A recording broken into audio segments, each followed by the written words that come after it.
একটা পুরনো ধুলো পড়া ইলেকট্রিক ডোরবেল হাতে পেয়েছিলাম, খুব সম্ভবত ১৯০০ সালের আশেপাশে তৈরি। দেখেই বুঝেছিলাম বোর্ড ভেঙে গেছে, মেটালের অংশে মরিচা, ফাটল আর ধুলোর স্তর জমে আছে, আর চলার তো প্রশ্নই ওঠে না। কিন্তু আমি ঠিক করলাম যেভাবেই হোক এটাকে আবার জীবিত করব। প্রথমেই ধীরে ধীরে স্ক্রুগুলো খুলে ভিতরের অংশ আলাদা করলাম। হাতের স্পর্শে যেন ইতিহাস জেগে উঠছে। যন্ত্রাংশগুলো একে একে খুলতে গিয়ে লক্ষ্য করলাম বেলটা ব্রাকেট থেকে নড়ে গেছে। ছোট ছোট অংশ খুলে আলাদা করলাম, সবকিছু একেবারে সাবধানে যেন কোনো ইতিহাস না হারাই। এরপর শুরু হলো পরিষ্কার করার কাজ। ইলেকট্রোম্যাগনেট ও নাট খুলে ফেললাম, এরপর স্যান্ড ব্লাস্ট করে ধাতব অংশগুলো ঝকঝকে করে তুললাম। ধারালো প্রান্তগুলো ঘষে নরম করে দিলাম, আবার গর্তগুলো ঠিকঠাক করলাম যেন যন্ত্রটা আবার প্রস্তুত হয় নতুন প্রাণ পাওয়ার জন্য। এরপর শুরু হলো রঙের পালা। 2K ফিলার আর স্যান্ড পেপার নিয়ে ঘষে প্রাইমার বসালাম, তারপর চিরচেনা কালো জেড ব্ল্যাক রঙে রাগিয়ে দিলাম। বেলের ভেতরটা ব্রাশ দিয়ে পরিষ্কার করলাম, বাইরের অংশ ঘষে পালিশ করে তার পুরনো ঝকমকে ভাবটা ফিরিয়ে আনলাম। বেলটার পালিশ করতে গিয়ে মনে হচ্ছিল এ যেন এক শিল্পকর্ম তৈরি হচ্ছে। ব্রাশের চকচকে রঙে যেন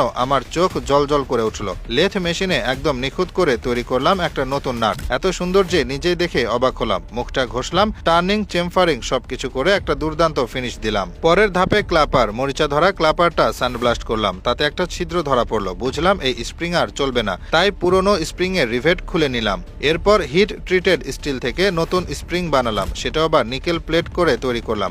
স্প্রিং আর ক্ল্যাপার অ্যাসেম্বলির জন্য স্টিলের নতুন রিভেট বানালাম, সেগুলো পালিশ করে প্লেটিং করে আবার জুড়ে দিলাম। প্রতিটা রিভেট ফাইল করে এমনভাবে মসৃণ করলাম যেন শত বছর পরও দাঁড়িয়ে থাকে মাথা উঁচু করে। এরপর এলো সবচেয়ে রোমাঞ্চকর মুহূর্ত।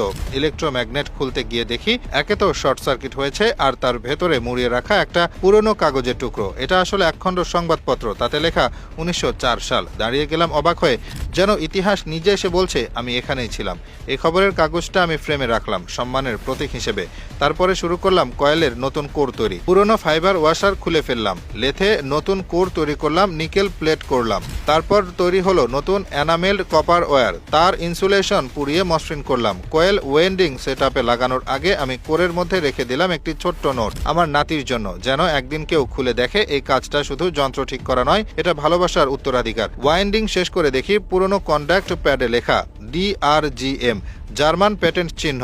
1891 থেকে 1945 পর্যন্ত আমি যেন এক মহাদেশের প্রান্ত ছুঁয়ে দেখছি। নতুন কন্ট্যাক্ট আর্ম বানালাম তামার স্ট্রিপ দিয়ে, বিভিন্ন মাপে কাটলাম, বেন্ড করলাম, গর্ত করলাম, থ্রেড কেটে নিখুঁত করলাম। তারপর CNC মেশিনে খোদাই করলাম সেই পুরনো DRGM চিহ্নটা, আবার প্লেট করে সেট করলাম যেন যন্ত্রের গায়ে লেখা থাকে তার শিকড়। কিছু কন্ট্যাক্ট পিস ছিল ভাঙ্গা, কিছু ছিল বাঁকানো, সবগুলো সোজা করলাম। স্যান্ড ব্লাস্ট করে পুরনো নিকেল প্লেটিং সরালাম। এক অংশে গর্তটা ভুল দিকে ছিল, তাই সেটা খুলে নতুনভাবে লাগালাম। এমনকি স্ক্রুগুলোকেও বাদ দেনি, সব মাথা, থ্রেড, ফিনিশ ঘষে পালিশ করে আবার নতুন প্রাণ দিলাম। রিং হুকগুলোতে ছিল ফাটল, গ্রুভ কেটে সোল্ডার করে সেটাও ঠিক করলাম। একটা নতুন ওয়ালনাট কাঠের বোর্ড বানালাম, পুরনো মাপ কপি করে তাতে গর্ত করলাম, ঘষে মসৃণ করলাম, লিনসিড অয়েল দিয়ে ফিনিশ করলাম।